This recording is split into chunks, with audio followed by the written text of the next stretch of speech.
Halo teman-teman, balik lagi bersama saya Fajar di channel Fajrin. Jadi di video kali ini kita akan melanjutkan pembahasan soal latihan pengetahuan kuantitatif yang saya ambil soalnya dari MATLAB, website MATLAB ya. Dan kalian bisa cek di deskripsi saya untuk soal yang lebih lengkapnya.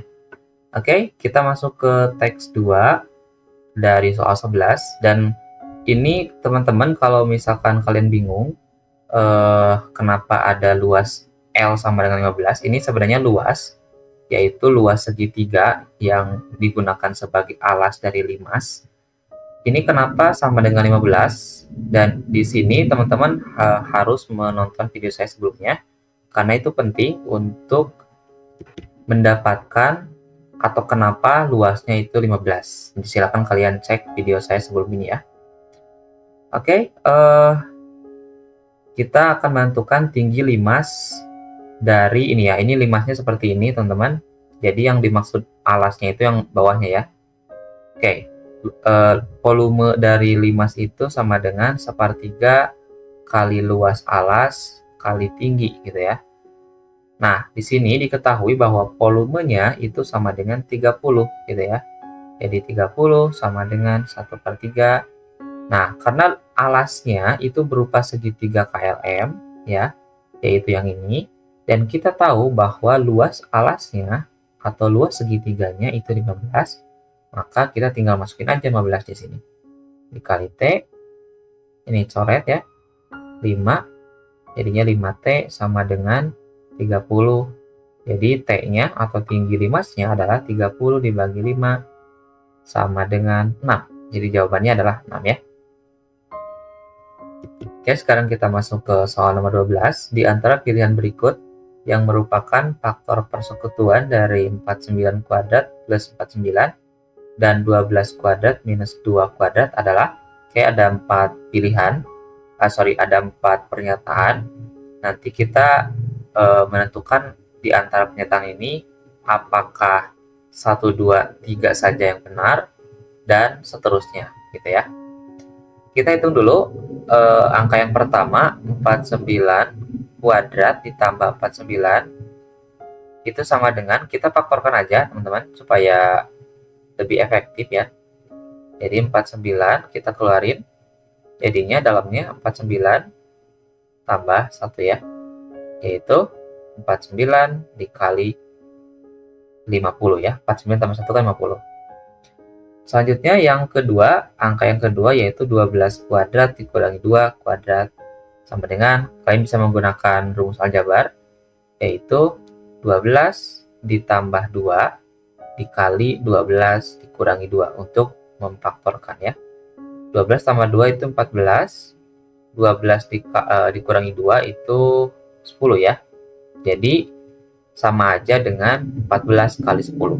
Nah, sekarang kita mau menentukan faktor persekutuan. Nah, yang dimaksud dengan faktor persekutuan adalah faktor dari kedua bilangan secara bersama-sama. Jadi, kurang lebih ada gak angka yang sama sebagai faktor dari dua bilangan ini, gitu ya. Itulah ya sederhananya. Kita punya angka yang pertama 49 dikali 50, dan angka yang kedua adalah 14 dikali 10. Sekarang, apakah 10 merupakan faktor persekutuan? Kita lihat, 50 itu kita bisa uraikan menjadi 5 kali 10. Jadinya 49 dikali 5 dikali 10. Nah, karena dua-duanya mengandung 10, maka 10 merupakan faktor persekutuan dari kedua bilangan ini gitu ya. Jadi, yang satu jawabannya betul. Lalu 14 itu sepertinya karena yang 14 ini sudah pasti terpenuhi, kita lihat 14 dari yang kiri gitu ya. Nah, kita uraikan 49 menjadi 7 kali 7. Jadinya 7 kali 7, terus 50-nya kita uraikan menjadi 2 kali 25. 2 kali 25. Ya, yang kanan itu udah pasti memenuhi ya, karena dia ada 14-nya. 14 dikali 10. Sekarang kita kalikan 7 kali 2, berarti ada ya 14 dikali 7 dikali 25. Nah, karena dua-duanya mengandung 14, maka 14 juga merupakan faktor persekutuan. Selanjutnya yang 35 ya. Kita uraikan ya ini ya, coba. Kedua-duanya berarti 49 dan 50. Kita uraikan 49-nya menjadi 7 kali 7. Jadi 7 kali 7 supaya jadi 35 berarti kita uraikan 50-nya menjadi 5 kali 10. Ya. Oke, ini berarti memenuhi ya. Kita lihat yang kanan. 14 kali 10 kita uraikan 14-nya menjadi 2 dikali 7, lalu 10-nya menjadi 5 kali 2 gitu ya. 7 kali 5, 35, betul, berarti ada ya. Dikali 7 dikali 10. Lalu yang kanannya adalah 7 kali 5, 35 dikali 2 dikali 2. Jadi ada ya, jadi yang 35 juga betul. Nah sekarang yang keempat yaitu 50, apakah dia juga merupakan faktor persekutuan? Kita lihat 50 untuk angka yang kiri betul, berarti kita cek yang kanan doang. Nah kalau kalian lihat tidak ada 50 itu dari angka yang kedua, kita lihat ya, 14 dan 10.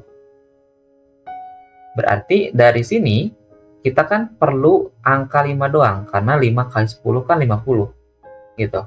Dan angka 5 itu tidak diperoleh dari 14 ya, karena 5 dikali berapa yang hasilnya 14 kan koma, nggak mungkin ya. Nah maka karena tidak ada faktor 50 dari yang kanan ini, angka yang sebelah sini, maka 50 itu bukan merupakan faktor persekutuan. Jadi jawabannya adalah 1, 2, 3 saja yang benar. Ini ya. Oke, kita masuk ke soal nomor 13. Fungsi f dengan variabel real x memenuhi ini, dan baca sendiri ya. Di antara pilihan berikut, nilai f di x sama dengan 3 yang tidak mungkin adalah, oke, kita ubah pertidaksamaannya dengan x sama dengan 3. Kita masukin, bukan ubah ya maksudnya. Jadi x sama dengan 3, kita masukin ke pertidaksamaannya. Jadi 3 pangkat 3 kurang 1 kurang dari F3 kurang dari 3 dikali berapa? 3 ya? Kuadrat tambah 1. 3 pangkat 2 itu 9. F3 lalu 3 dikali 3 pangkat 2, 9 kali 3, 27. Tambah 1, 28 ya. Nah, berarti ini cakupan atau lingkup dari solusi F3 ada ya segini gitu ya. Nah kita cek apakah 7 ada di antara 9 dan 28, nggak ada. Apakah 12 ada di antara 9 dan 28, ada. Sedangkan 9, nah 9 di sini nggak ada teman-teman, karena tidak ada simbol garis atau sama dengan sebelah sini, makanya tidak termasuk F3 atau tidak termasuk solusi, jadi nggak masuk ya. Apakah 24 masuk? Masuk ya, berarti jawabannya adalah 2 dan 4 aja ya, jawabannya C. Oke, kita masuk ke soal nomor 14, ini tentang trigonometri. Jika alfa di antara 0 derajat sampai 90 derajat dan cos alfanya sama dengan 3/4, di antara pilihan berikut yang benar adalah, oke, kita lihat cos alfa mungkin di sini aja. Cos alfa sama dengan 3/4. Kita akan membentuk sebuah segitiga siku-siku, teman-teman. Karena memang trigonometri ini ada karena ya ini segitiga. Kan tri itu 3 gitu ya. Nah, ini segitiga siku-siku. Lalu misalkan sudut alfanya itu sebelah sini. Nah, karena kosinus itu adalah perbandingan antara sisi yang di samping, ini sisi samping sudut ya, dibagi miring, samping. Nah, jadi miringnya itu 4 ya, dan sampingnya adalah 3. Samping itu berarti yang sebelah sini. Yang depannya itu yang sebelah sini, berarti sampingnya 3 ya. Nah, maka berapa ya yang sebelah sininya? Kita akan menggunakan bukan trigonometri, Pitagoras gitu ya. Jadi untuk menentukan nilai yang ini kita bisa menggunakan Pitagoras dengan cara mengurangkan 4 kuadrat dikurangi 3 kuadrat sama dengan 16, akar ya. Misalkan ini P. Nah, di P sama dengan akar dari sisi miringnya dikuadratin dikurangi 3 kuadrat sama dengan akar dari 16 dikurangi 9 sama dengan akar 7. Nah, berarti pernyataan pertama sin alfa, di mana sin alfa itu adalah rumusnya ya, sisi yang di hadapan yaitu P, di mana P-nya akar 7 dibagi sisi miring 4. Nah, ini salah karena di pernyataan 1 4 per akar 7, berarti salah. Lalu tan 90 dikurangi alfa. Nah, karena ada, ini untuk mempermudah aja ya. Jadi tan 90 dikurangi alfa itu sama aja dengan kot atau kotangan alfa gitu ya. Jadi kalau kalian ketemu yang kayak gini, sederhananya itu sama aja dengan kotangan alfa, atau kebalikannya, kotangan 90 dikurangi alfa itu sama aja dengan tan alfa gitu ya. Nah, kotangan alfa itu kebalikan dari tangan atau kebalikan dari tan. Nah, tan itu adalah rumusnya ya, sisi yang di hadapannya yaitu P dibagi sisi yang di sampingnya yaitu 3. Nah, berarti kotangannya itu kebalikannya. 3 dibagi P ya. Yang P-nya adalah akar 7. Berarti 3 per akar 7, betul ya.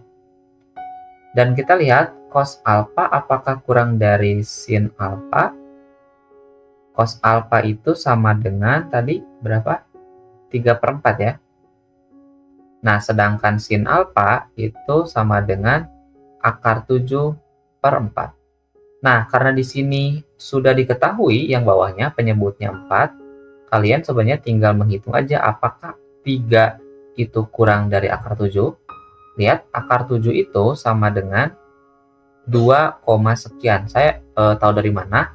Saya tahu dari akar 9-nya. Akar 9 kan 3.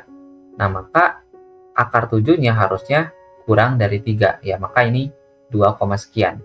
Nah, karena 3 itu lebih besar daripada 2, sekian, dan di pernyataannya kurang dari, ya maka ini salah gitu ya. Harusnya lebih dari. Dan yang terakhir, tan alfa. Tan alfa itu tadi ya, yang depan dibagi yang samping. Yang depannya P, yaitu akar 7, yang sampingnya 3. Betul ya? Jadi jawabannya 2 dan 4, yaitu C. Oke, kita masuk ke soal yang terakhir. Segitiga ABC merupakan segitiga sama sisi. Mungkin kita gambar dulu segitiganya. ABC dengan panjang 4. Nah, kalau sama sisi berarti semuanya sama ya. 4 semua. Ini 4, ini juga 4. Daerah segitiga ABC memiliki luas L1. Berarti L1 itu sama dengan luas dari segitiga ABC. Ya. Titik D merupakan titik tengah sisi AB dan titik D itu titik tengah sisi AB ya. Berarti di sini D. Ini berarti di sini 2 ya. Karena katanya D itu titik tengahnya. Lalu E berada di ruas garis CD. CD itu yang sebelah sini. Berarti di sini E. Kita nggak tahu E-nya di mana ya. Yang penting yang jelas berada di ruas garis CD. Sehingga luas daerah segitiga ABE adalah L2. ABE itu yang ABE apa ADE? ABE ya. ABE. ABE. Sebentar. Bentar ya. Nah, ABE. Kita akan menentukan perbandingan ya. Ini ABE di mana P-nya itu perbandingan antara L2 dibagi L1, dan Q-nya sama dengan 1/3. Oke, kita akan menentukan luas ABC dulu, karena itu yang paling gampang ya. Luas ABC atau L1 itu adalah luas segitiga sama sisi dari ABC. Berarti kita punya rumusnya teman-teman ya, kalau sama sisi itu, yaitu setengah dikali sisinya dikuadratin, yaitu 4, dikuadratin lalu dikali sin 60 ya. Jadi 16 nih dibagi 2, 8, sin 60 itu setengah akar 3. Lalu 8 bagi 2, 4, jadi luasnya adalah 4 akar 3 untuk yang segitiga besarnya. Nah, segitiga ABE-nya itu kita lihat di sini. Kalau seandainya E-nya itu ada di antara D dan C, mungkin kita gambarkan supaya nggak bingung. Segitiganya ya, segitiga ABE terpisah. Nah, ini A, ini B, ini E. Nah, berarti di sini AB-nya itu 4. Kalau yang seperti yang saya bilang, E-nya itu ada di antara D dan C, titik tengahnya, maka D ke E-nya 1 karena DC-nya kan 2 ya, dan E ke C-nya juga 1. Maka B ke D, B ke E itu adalah 2 tambah 1, yaitu 3. Nah, maka luasnya, luas L2-nya, ini kasusnya kalau E-nya itu di tengah-tengah DC ya. Ya, di tengah-tengah DC. Nah, luasnya itu kalian bisa menggunakan luas trigonometri, yaitu setengah dikali sisi yang mengapit sudut yang diketahui. Dan di sini kan segitiga ABC kan sama sisi ya, maka semua sudutnya pasti 60 derajat gitu ya. Nah, karena di sini juga yang sudut B 60 derajat, maka sudut dari segitiga baru itu adalah 60 derajat juga gitu ya. Nah, maka L2 itu adalah sisi perkalian sisi yang mengapit sudut, yaitu 4 dikali 3 dikali sudut itu sendiri gitu ya, yaitu sin 60. Sama dengan 2 kali 3, 6 kali setengah akar 3. Sama dengan 3 akar 3. Lalu kita bandingkan L2 banding L1, maka P-nya L2 banding L1 sama dengan L2-nya berapa? 4 akar 3 per 3 sama dengan 4 banding 3. Nah, berarti 4 per 3 itu kan 1, sekian, sedangkan 1 per 3 itu 0, sekian. Maka P-nya lebih besar daripada Q. Nah, seperti yang saya bilang sebelumnya, kita kan memisahkan bahwa titik E-nya itu benar tepat ada di tengah-tengah DC. Nah, kalau saya geser lagi ke kiri sehingga E dan D itu berimpit, jadi sangat-sangat dekat gitu, enggak jadi seolah-olah satu garis antara D dan E itu. Nah, jadi misalkan ini itu sama dengan D, jadi kita buat garis AE-nya itu dekat sekali dengan D gitu. Nah, maka jarak antara B ke D itu sama dengan 2 berarti, bukan 3 lagi. Nah, maka luasnya itu sama dengan setengah dikali 4 dikali 2 dikali sin 60 setengah akar 3. Sama dengan, coret-coret, 2 akar 3. Ini L2 ya. Maka P-nya itu adalah L2, yaitu 2 akar 3 dibagi berapa ya satunya? 4 akar 3. Yaitu 2/4 atau 1/2. Nah, sekarang pertanyaannya, 1/2 dengan 1/3 itu besaran mana gitu. 1/2 itu 0,5, sedangkan 1/3 itu 0,33. Nah, berarti P itu lebih besar daripada Q. Nah, karena tadi asumsinya kita membuat E-nya sangat dekat ke D sehingga E dan D itu berimpit, dan itu yang paling minimal, dan kita mendapatkan kesimpulan bahwa P itu akan selalu lebih besar daripada Q, maka kita simpulkan P-nya lebih dari Q, gitu ya. Jadi itu jawabannya. Oke, mungkin itu untuk video kali ini. Apabila ada pertanyaan, komentar, dan lain-lain, silakan kalian cantumkan di kolom komentar. Dan kalau ada yang mau ditanyakan secara langsung, kalian bisa DM saya di email atau mungkin di kolom komentar juga bisa. Dan untuk soal ini saya sudah share di deskripsi, kalian tinggal download aja soalnya. Itu open source yang di share oleh websitenya MATLAB. Oke, mungkin itu untuk video kali ini. Jangan lupa untuk share, subscribe, dan like. Sampai jumpa di video selanjutnya.